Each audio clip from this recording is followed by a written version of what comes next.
This is Curtis. Good, there we go, that's enough, yeah? He first came to us with the goal of looking the part for his podcast, Strike It Big. As guys, there's a lot of pressure to build a strong and masculine physique. We know this from first-hand experience, spending every day of our first year's training to try and grow the chest. We finally saw some improvements, but it took us years. We're going to teach you the 5 secrets we taught Curtis to grow his chest. Stick around until the end where we give you a free program to help you build your chest. First things first, before following any of the other points we're going to mention, you need to build a solid technique. You might be thinking that technique isn't everything, but trust us when we say it is. It's not only important to stop you injuring yourself, but it's also going to help you to build muscle quicker because you practice the optimal technique to engage your chest. If you can practice the technique points we're going to mention, you'll really take your chest training to the next level. When we started benching, we'd go as heavy as possible and constantly got little shoulder injuries.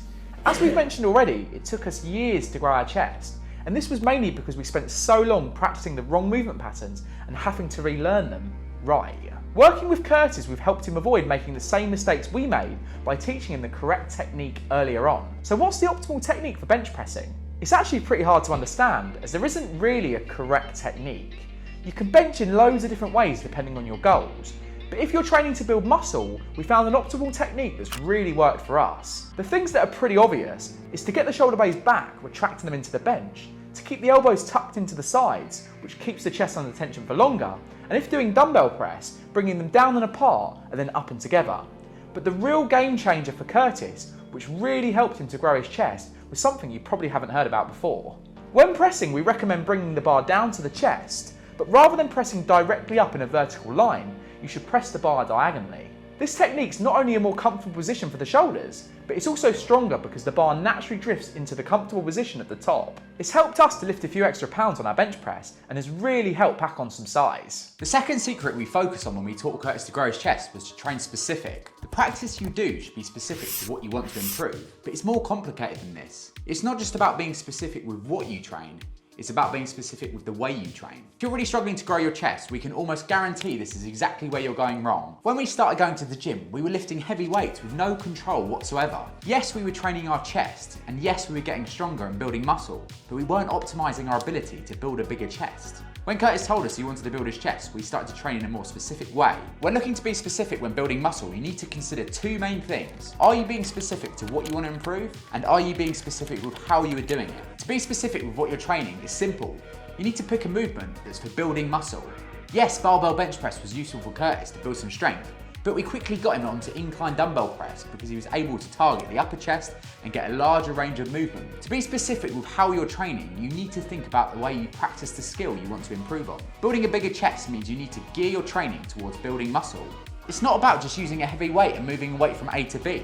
It's about keeping the tension on the target muscle and controlling the movement as much as possible. With Curtis, we often work with a hypertrophy rep range from 8 to 12 reps from multiple sets to build his bench press. To keep it simple, our second secret if you want to build a big chest is to practice with dumbbells on an incline bench and doing 4 to 6 sets of 8 to 12 reps. The third secret teaching Curtis to build his chest was to progress and overload. Your body's amazing because it adapts to pretty much anything to survive. Yeah, it's a good thing, but when it comes to building your chest, it means you need to constantly be making things harder to improve. If you don't do this, you just adapt and get used to what you're doing. Last one.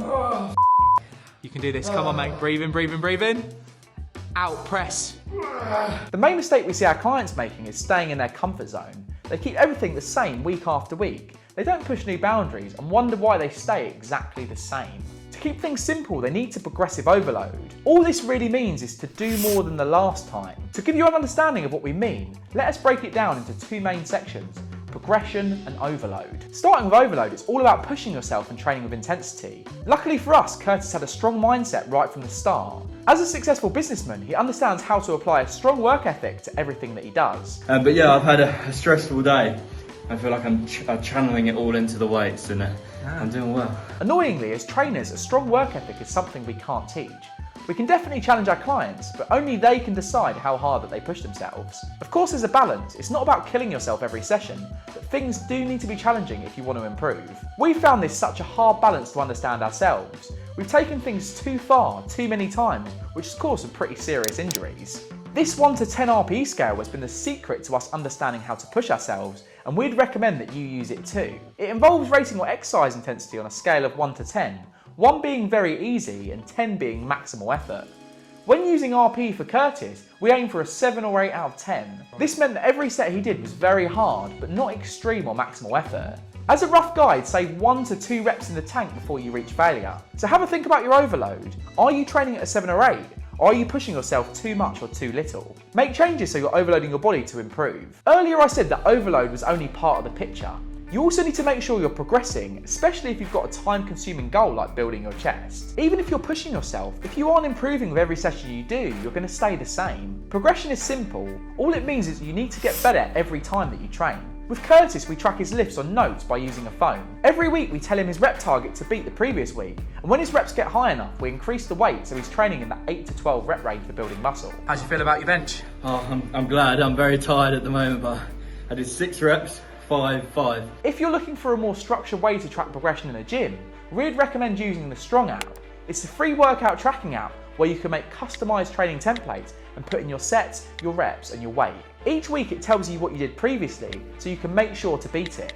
It doesn't really matter how you do it. You can use Strong, notes on your phone, or even a written training diary. Just make sure you progress your lifts every week if you want to build your bench. Our fourth secret to building your chest is to include accessories. By accessories, we don't mean wrist wraps or lifting belts. We mean focusing on accessory movements that will help develop your chest. I know we said earlier that you need to be specific. Yes, chest pressing should be your priority and the first exercise in your session, but it doesn't mean you can't do other exercises that will help build your chest. If you aren't doing exercises to work all areas of your chest, you won't reach your full potential. With Curtis, we did loads of different exercises to help build his chest. We do things like dips for lower chest, flat barbell bench, push-ups for the mid-chest, and incline pressing, incline flies and shoulder presses for the upper chest. We'd also work on triceps and front delts. 12, yeah? 4 more.